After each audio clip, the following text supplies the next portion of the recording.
Hi guys, welcome back to the Rabbit Learning. Welcome back. In the last video, we explored list in Python. Now it's time to dive into another important data structure, which is tuples. So what are tuples? Tuples are very similar to lists. They are ordered collections, but with one key difference. Tuples are immutable. Once created, their contents cannot be changed.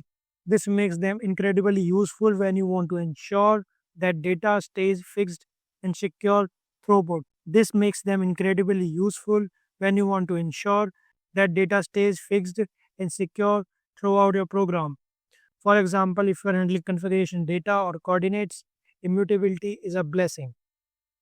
So let's create a new Python file named tuples.py.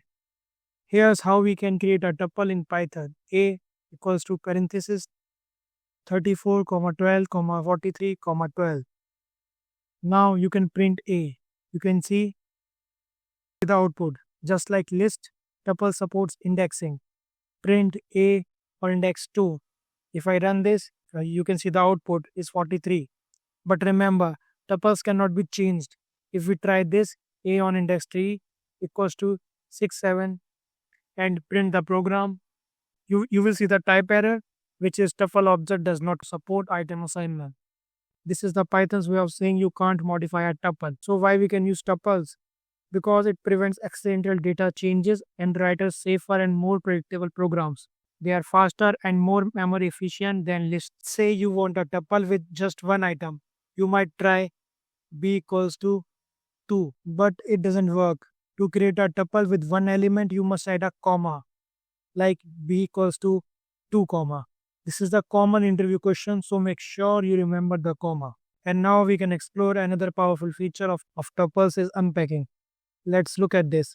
T equals to 3, 5, 2 and A, B, C equals to T. Print ABC. If I print this program, you will see the output 3, 5, 2. You can assign each item in the tuple directly to the variables. This is called tuple unpacking and it's super handy. Now we can talk about tuple methods. Tuple don't have many methods because they can't be changed. But here are two useful ones. T equals to 3, 52, 63, 12, 1. Tuples don't have many methods because they can't be changed, but there are two useful ones, which is count and index. T.count. And if I run this, you can see the output 2. The count method counts how many times a value occurs. Now we can try to print index. Print t.index 52. You can see the output 2. So why tuples are powerful? Because tuples are faster than lists when it comes to accessing data, and tuples can be used as a dictionary keys. That's it for the video. In the next video, we will dive into another exciting data structure. Until then, go ahead and try tuple unpacking and play around with the methods we just discussed. Happy coding!